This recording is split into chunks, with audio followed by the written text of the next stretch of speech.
Hi folks, Sty here. I think it's time for a Sty story. I have people asking me all the time, where's the Sty stories? Um, it's been a long time since I've done a Sty story, so yeah, I should pound out a couple, I suppose. Before we get started on this Sty story, I want to mention I've got a new favorite camp mug, or coffee cup, or whatever you want to call it. This is made by Stanley. I picked it up a few days ago. Um, it's, if I recall, it's called a packable mug. Okay? And I saw this at big box store, 12 bucks. Thought I'm going to pick that up. I'm going to kind of check it out. And I was looking for a good coffee mug that was sturdy, I could carry in my pack. And so I got this, and I got to looking at it, and used it a couple of times, and decided, well, I'm going to point this out to my viewers. Like I said, it only cost 12 bucks.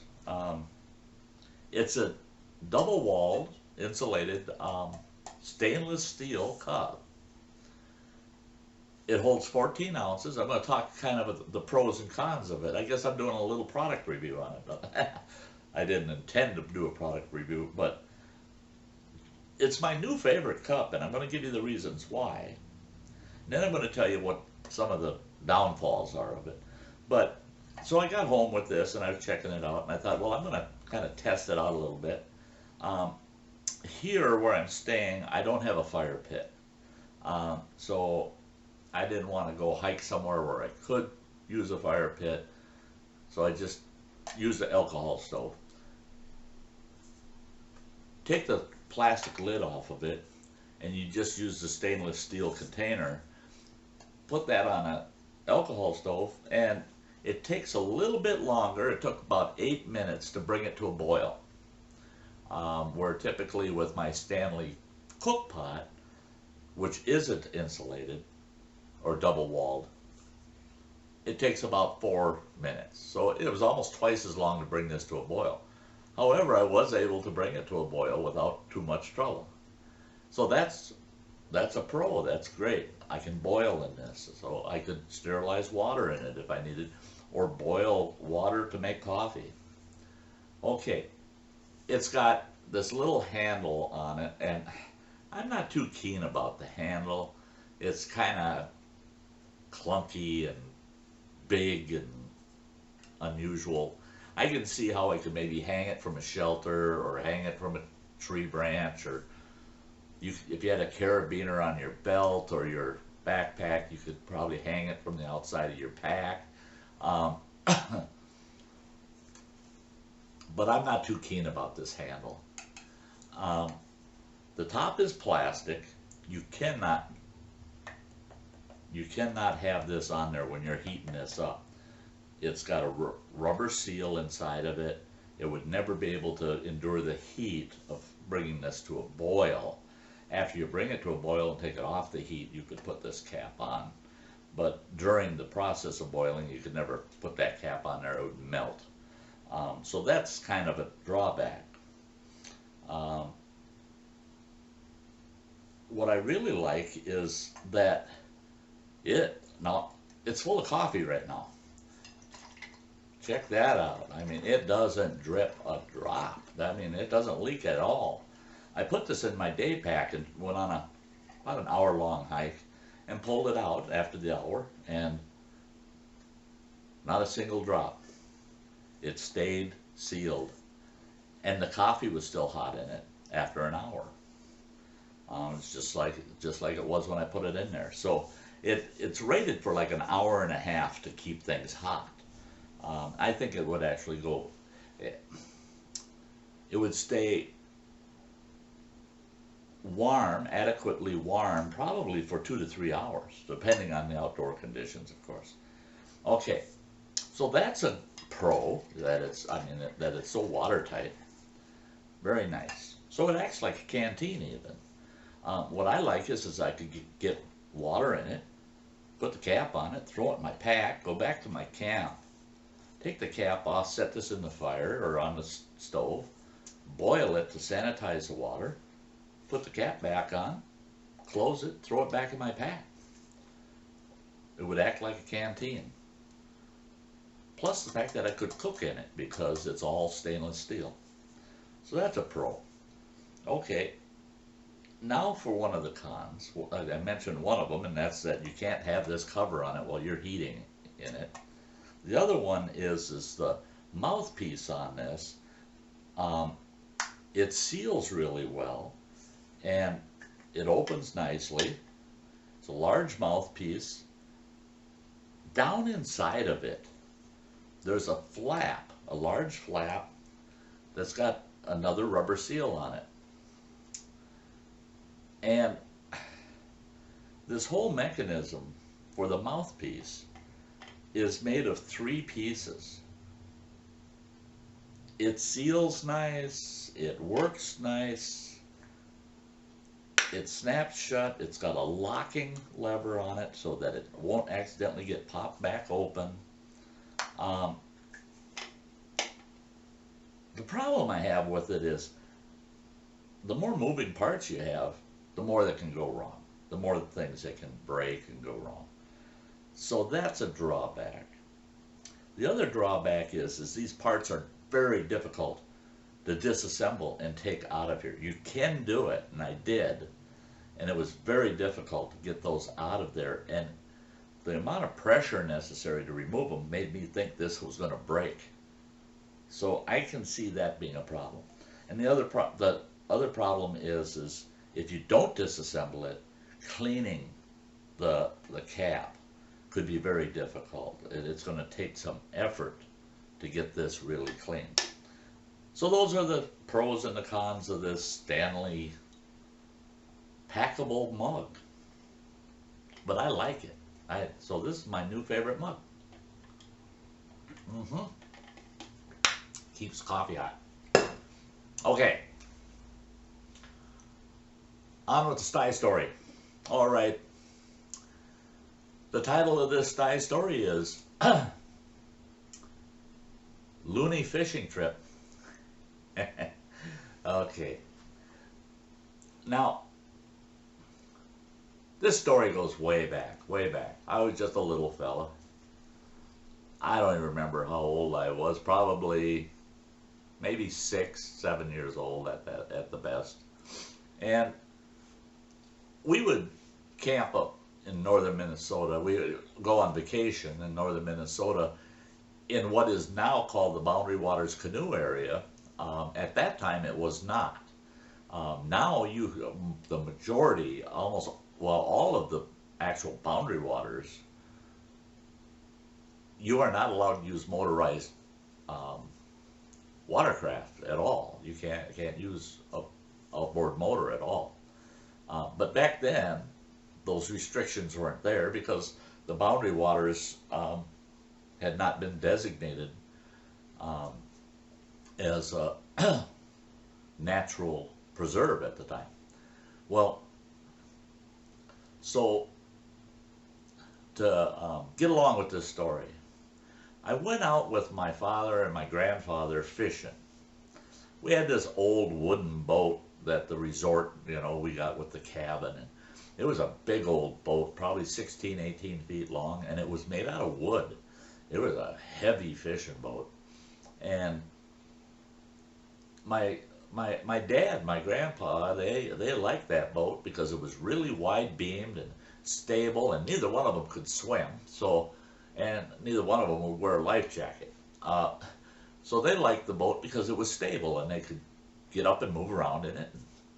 And so we went out fishing, and my granddad, he liked to sit in the middle of the boat. My dad, of course, was at the stern, at the motor, and I always sat way up in the bow.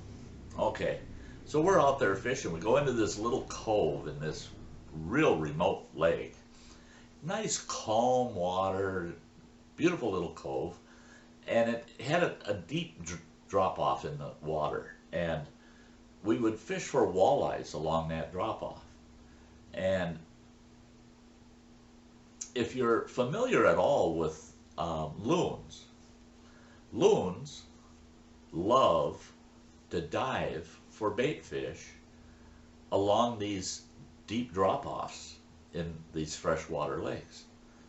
Well, we're out there fishing, and also my grandpa's all excited, and he goes, I think I got the big one. He says, I think I finally caught the big one. And he starts reeling in his line, and his pole is just bent in half. And I can remember as being a little guy thinking, oh my gosh, my grandpa, he got the big one this time. That's the big one. And all of a sudden out of the water, all this ruckus. And we thought, wow, that's a big fish. Then we realized, no, it's not. Here, we were fishing with leeches. Here, a loon had gone down behind us and under our boat, grabbed onto the bait on my grandfather's hook. So here he had that hook in the top of his upper beak, stuck in his beak. And he's caught on my grandpa's fishing line. And my grandpa's got this huge bird. And I mean, if you've never seen a loon close up, I'm telling you, they're huge. They are bigger than a person could think. And they got these bright red eyes, and oh, they're scary, especially if you're a kid. And and I can remember him, my dad's going, oh my gosh, you got it. He says, that thing better let go of that hook. And now mind you, my father was the chief of police in a small community in Minnesota at the time. And so, you know, he was a very lawfully minded individual. Don't break the law. Well, my grandfather says, he says, he says, grab that oar, and he says, I'm going to get that bird up close to the boat, and I'm going to take that oar, and I'm going to beat him to death, he says, and get my hook back. And my dad goes, oh, no, you're not. And my grandpa says, oh, yes, I am. He says, I'm not going to let that bird get away with my hook, with my rig. And my dad said, no, you can't. He says, you can't hurt that bird. My grandpa says, oh, I'm going to hurt him all right. Go after my hook. And then my dad kept trying to explain to him. He says, and finally he says, Pops, you can't hurt that bird. That's the Minnesota state bird. He said, other than shooting the governor, there's nothing much you can do to the state of Minnesota that's worse than that. Hurting that bird. He says, you cannot hurt that bird. And my grandpa's like, well, then how the heck am I going to get my rig back? If that bird's so important, he said, how am I going to get my rig back? And my dad said, well, we'll just get him close to the boat, and maybe we can get the hook out of his mouth. Well, they got that loon up close to the boat, and that loon was mad. And like I said, I couldn't believe how big that bird was. We had this huge landing net for landing large, 20, 25-pound fish. They took that landing net, my dad did, and he tried to net that bird. And he managed to get the net over the bird and pull him up against the side of the boat. And that bird's having a fit.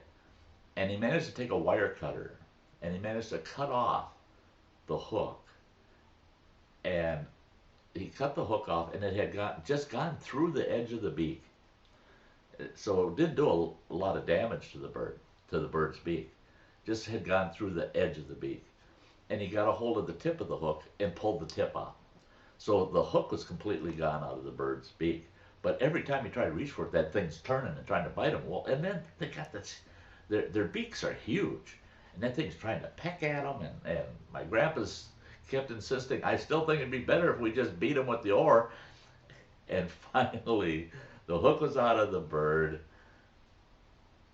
they released the bird, and that loon swam around our boat for the next hour, yelling at us and doing a typical loon call, but angry and flapping his wings. I think he was trying to chase us off. And finally we gave up and decided we better head home because that loon was not going to let us fish anymore there. So, so as far as fishing trips go, that was probably the looniest fishing trip I'd ever been on. Quite the experience for a little kid to see such a huge wild bird right up next to the boat and never realize that when you're fishing, you never know what you're going to get on that hook. So watch it when you're out fishing. You never know what you're going to catch, right? So I got a couple stories about catching some odd things out fishing, and I think I'll do another couple Sty stories about some fishing incidents. But this is Sty North. There's a little Sty story for you. A little bit of a product review on my new mug. And I hope you all have a very nice day. We'll see you. Bye-bye.